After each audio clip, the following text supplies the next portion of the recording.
सास की अंतिम इच्छा। देखिए माँ जी, वो पड़ोस की लूटन मौसी है ना, उनकी बेटा बहू उन्हें गोवा ले जा रहे हैं।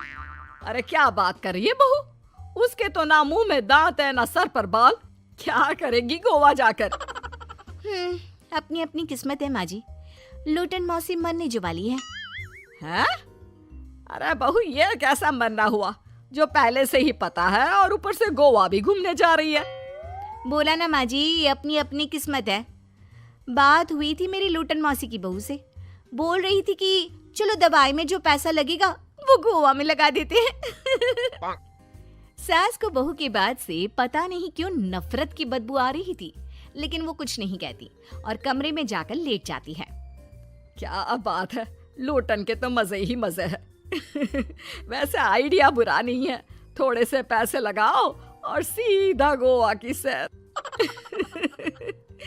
मैं भी चलती हूँ गोवा।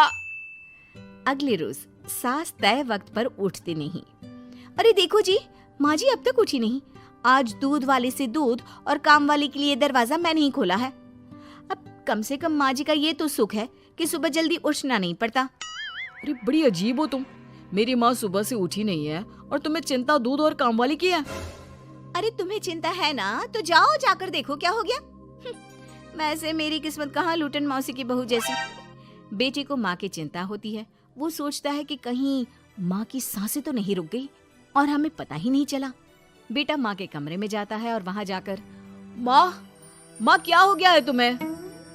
बेटा, लग नहीं रहा कि अब मैं बचूंगी, लल्लन डॉक्टर के पास ले चले। अरे कैसी बात कर रही है माँ, तेरी तबीयत सीरियस है और मैं तुझे लल्लन झोला छाप डॉक्टर के पास ले जाऊं? ना ना ना।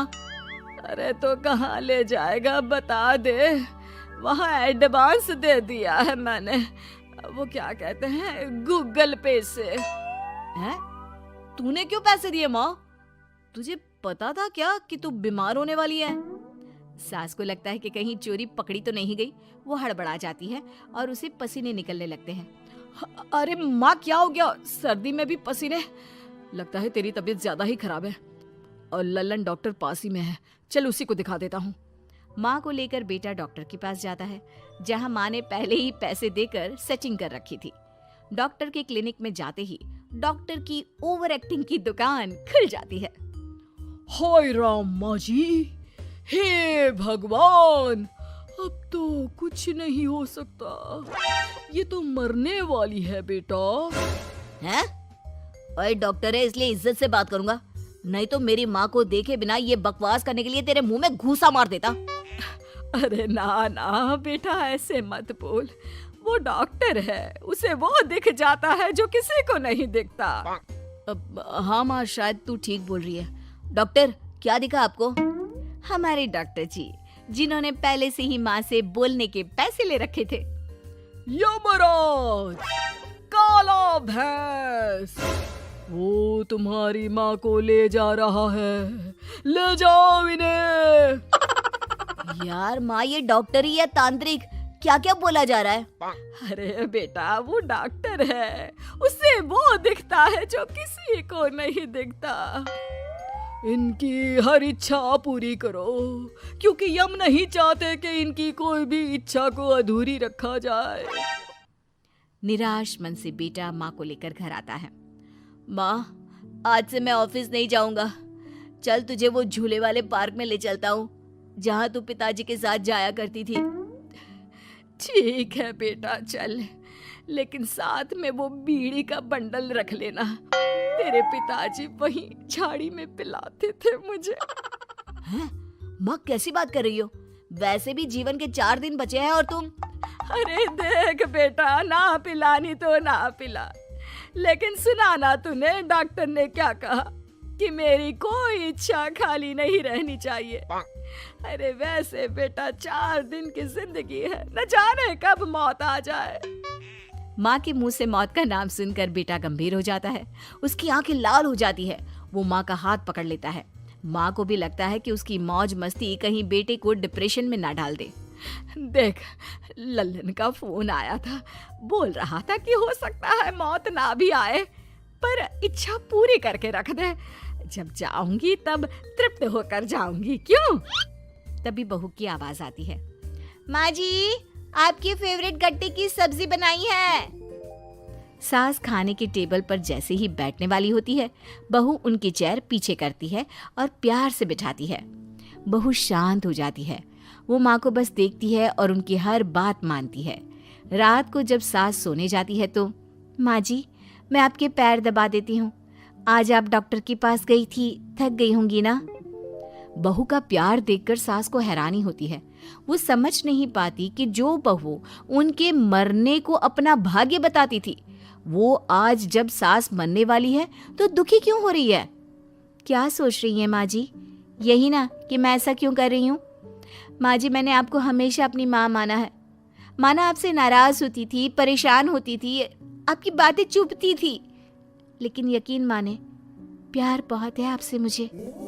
सास बहू को गले लगा लेती है। अरे तू क्यों मोह में डाल रही है? आज नहीं तो कल मुझे मरना ही है ना। बहू रोने लगती है और वहां से चली जाती है। अब तो सास आए दिन कोई ना कोई डिमांड करती जिसे बच्चे पूरा करते। मुझे ना वृंदावन जाना है, कृष्ण की नगरी देखने। जी माँ जी हम आपको लेकर चलेंगे। माँ मैं कल ऑफिस से छुट्टी ले लेता हूँ। बेटा अब आए दिन छुट्टी लेता और माँ को घुमाता फिराता।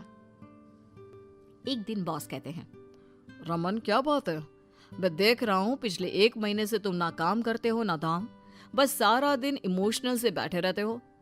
ऐसे में तो कंपनी तुमको और नहीं रख पाएगी। मैं खुद ही नौकरी छोड़ने की सोच रहा था बॉस। वो क्या है कि माँ का आज नहीं तो कल कभी भी देहांत हो सकता है।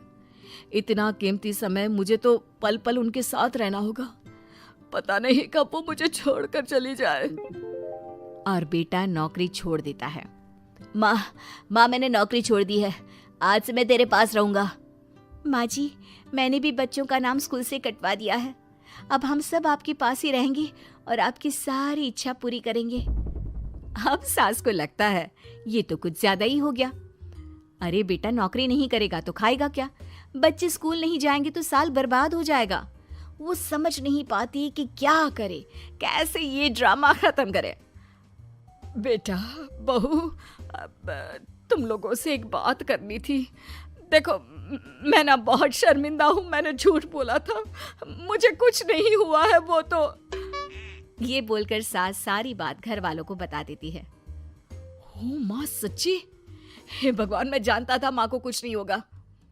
वाह माँ जी ये तो बहुत अच्छी खबर दी, मैं तो हलवा बनाने जा रही हूँ। तुम लोग मुझसे नाराज नहीं हो? नहीं माँ जी हम बहुत खुश हैं कि आपके मरने की खबर झूठी है। माँ शायद मैं तेरे ठीक होते ही तेरा इतना ख्याल रख लेता तो तुझे ये नाटक करने की जरूरत नहीं पड़ती। माँ जी आप हम लोगों को माफ कर दीजिए।